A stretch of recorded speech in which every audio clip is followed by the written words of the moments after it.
안녕하세요. 제34대 경희대학교 문과대학 사학과 학생회 사계입니다. 매달 교수님 한 분을 선정하여 인터뷰한 후 해당 영상을 SNS에 공개하는 이달의 교수님 6번째 시간입니다. 저번 민유기 교수님과의 인터뷰에 이어 이번 8월에 만나뵐 교수님은 유원준 교수님이십니다. 먼저 유원준 교수님 소개를 진행하겠습니다. 유원준 교수님은 경희대학교 사학과를 졸업하시고 중국 문화대학 사학과 석사학위를 받으신 후 박사학위까지 받으셨습니다. 세부 전공으로는 중국 고중세사를 맡고 계십니다. 교수님의 인사말씀과 교수님께서 하고 계시는 강의에 대한 소개를 먼저 들어보겠습니다.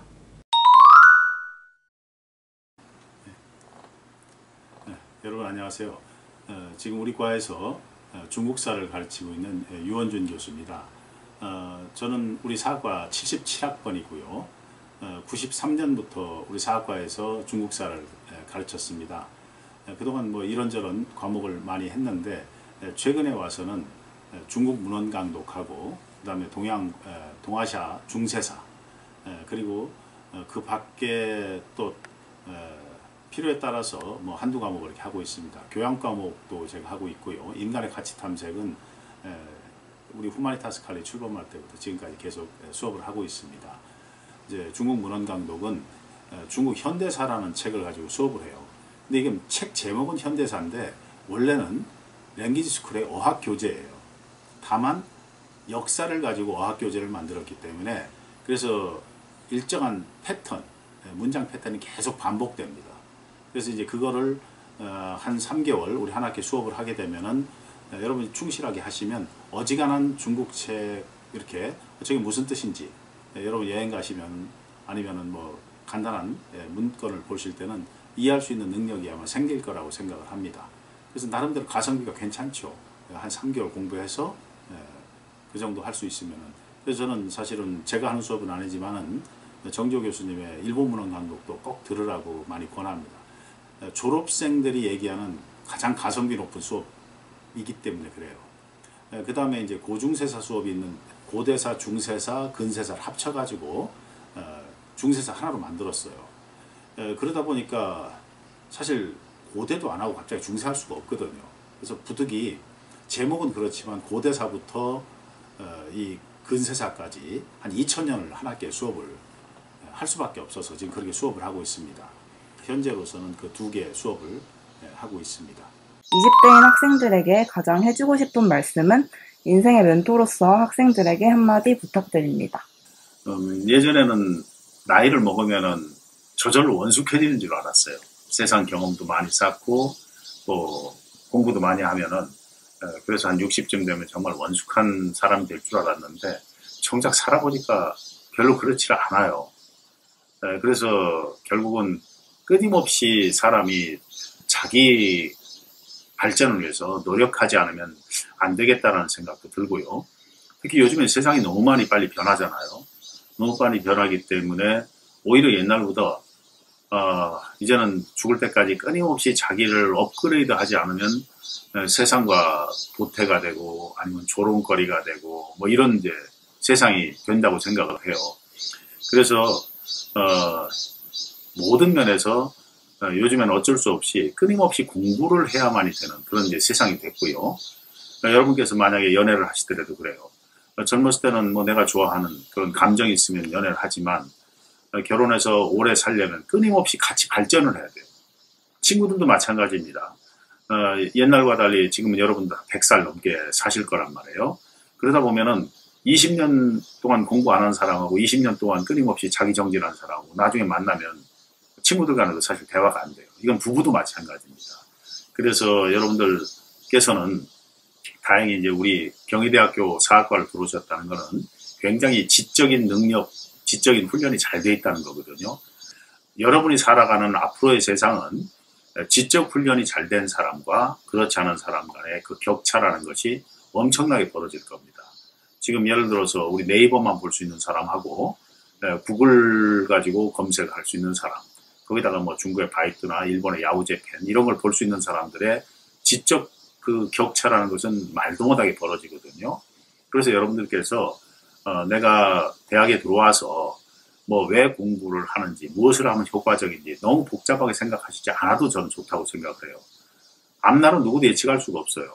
모든 학문은 다 앞날을 본다고 얘기합니다. 또 보기 위해서 하는 거고요. 우리 역사도 마찬가지입니다.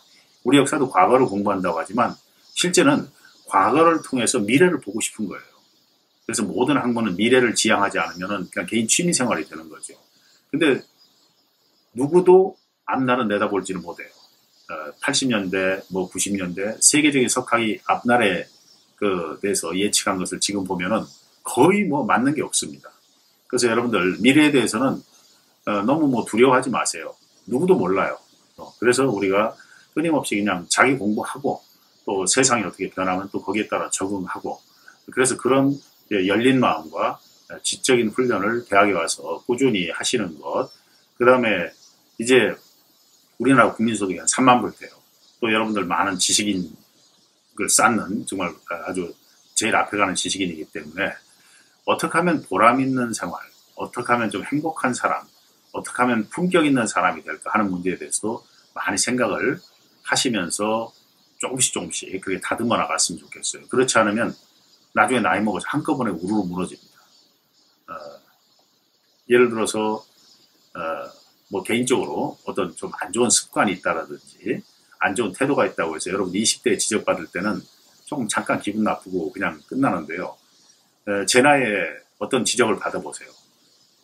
인생 잘못 산 것 같은 굉장한 막 그 어떤 허무함, 무너지는 이런 느낌이 들어요. 굉장히 슬픕니다.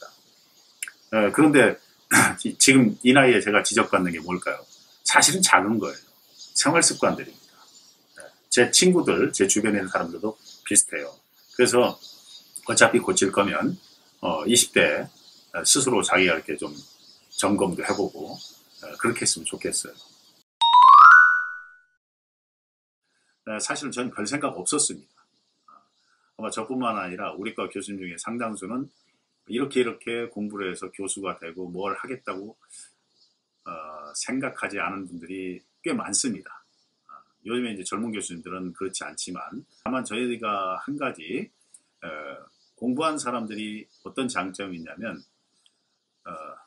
석사하고 박사하고 유학을 가고 그래서 어떤 성과를 얻을지 아무것도 알 수 없는 상황에서 적어도 10년 이상을 매진하는 그 용기 있었다. 그거 하나만은 약간의 뭐 자부심처럼 말씀드릴 수 있을 것 같아요.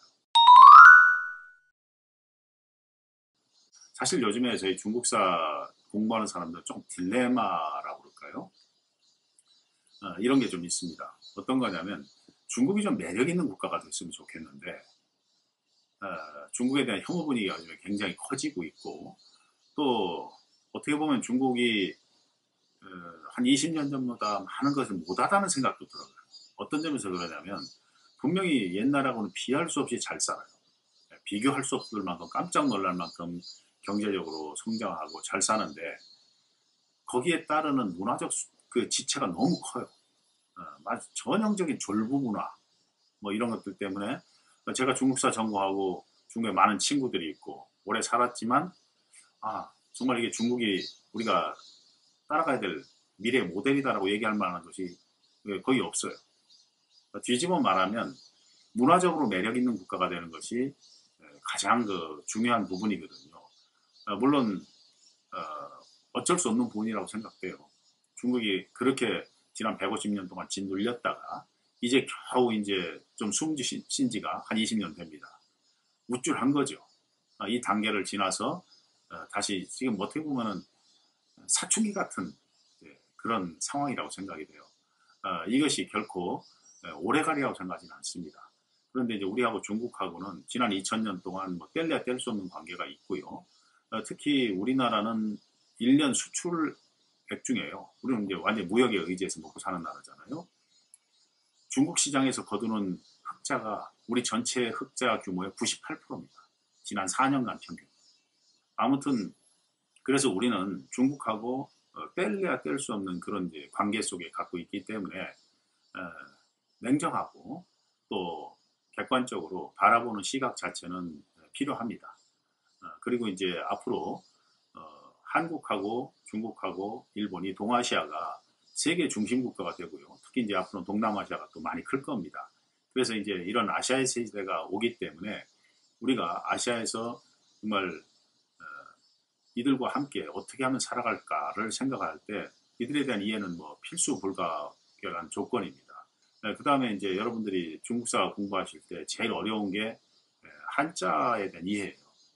한자는 사실 그렇게 여러분이 생각하는 것보다 겁먹을 필요는 없는데 자원을 잘 이해하시면 사실 쉽게 이해할 수 있고, 그래서 너무 겁먹지 말고 차분하게 공부를 하시면 좋을 것 같습니다.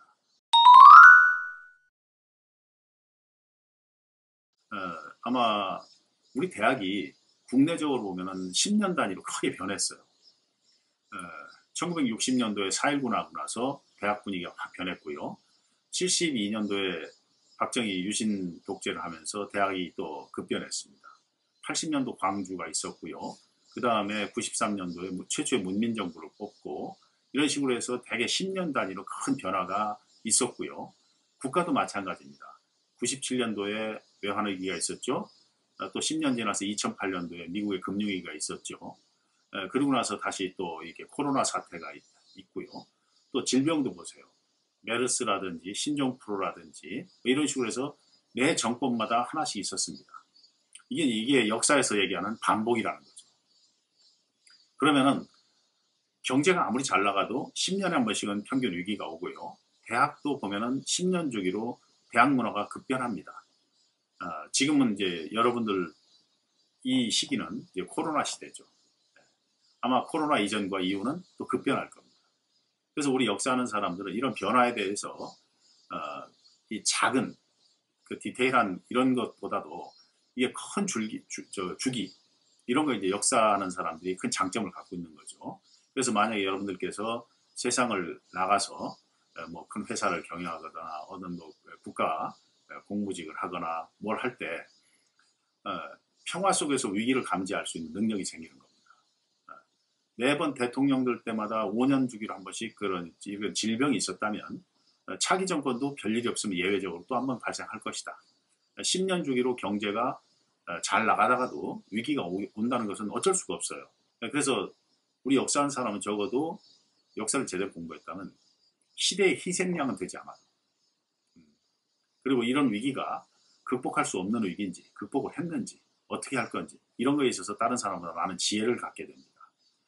그래서 여러분들께서 이제 그런 역사를 공부하되 항상 미래와 연결해서 볼 수 있는 훈련 같은 거를 꾸준히 좀 하셨으면 좋겠어요.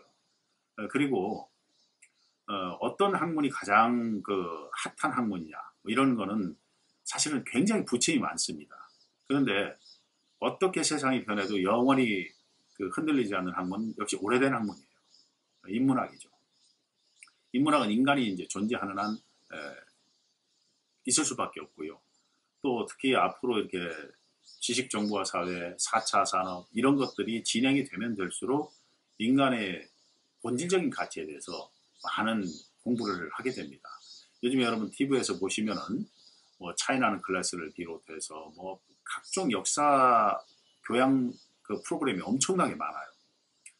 뒤집어 말하면은 이런 인문학 자체에 대한 사람들의 관심은 결코 꺼지지 않습니다. 그런데 왜 우리 인문학이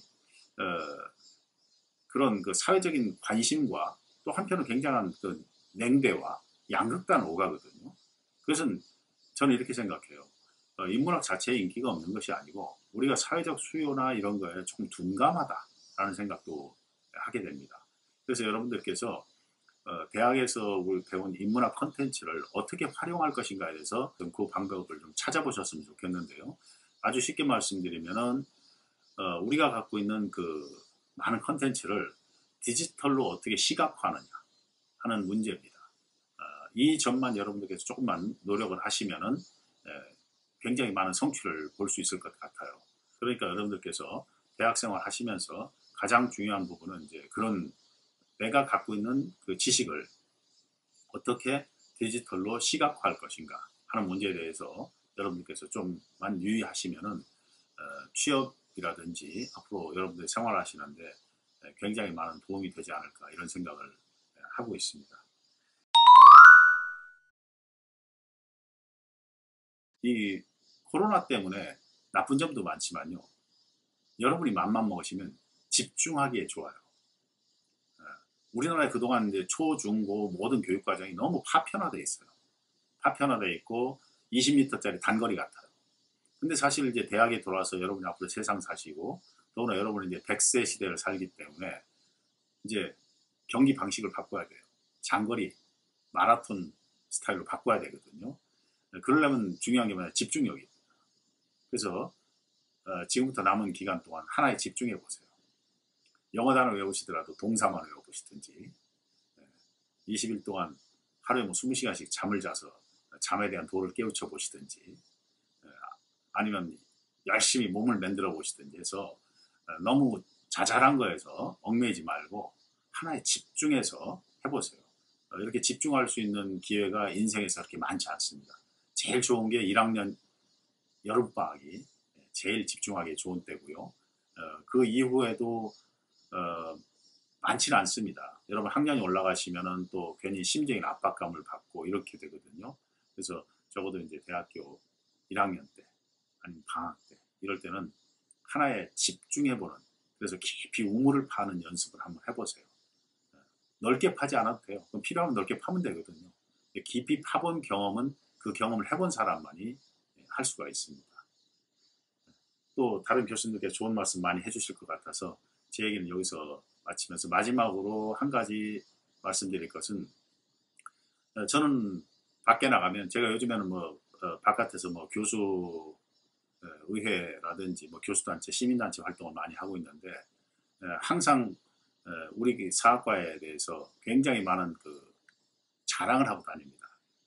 정말 우리 학교의 교수님들처럼 모든 걸 다 갖춘 분들이 뭉쳐있기도 이렇게 쉽지 않습니다. 굉장히 특이한 학과예요. 그리고 우리 과에서 가르치는 교과 과정의 여러 가지 수준 이런 것들도 아마 우리나라에서는 제일 좋다고 자부를 하고 있습니다. 여러분께서도 그 점에 대해서 무한한 긍지를 가지셨으면 하는 생각이 들어갑니다. 오늘 이렇게 유원준 교수님과 함께한 Q&A 시간이었는데요. 인터뷰에 응해주신 유원준 교수님께 정말 감사드립니다. 네, 고맙습니다. 유원준 교수님과의 Q&A 시간 어떠셨나요? 인터뷰 영상이 교수님과 학우분들의 소통에 도움이 되었길 바랍니다. 저희가 준비한 유원준 교수님과의 인터뷰 영상은 이쯤에서 마무리하도록 하겠습니다. 그럼 다음 9월 이달의 교수님 영상에서 또 만나요. 감사합니다. 네.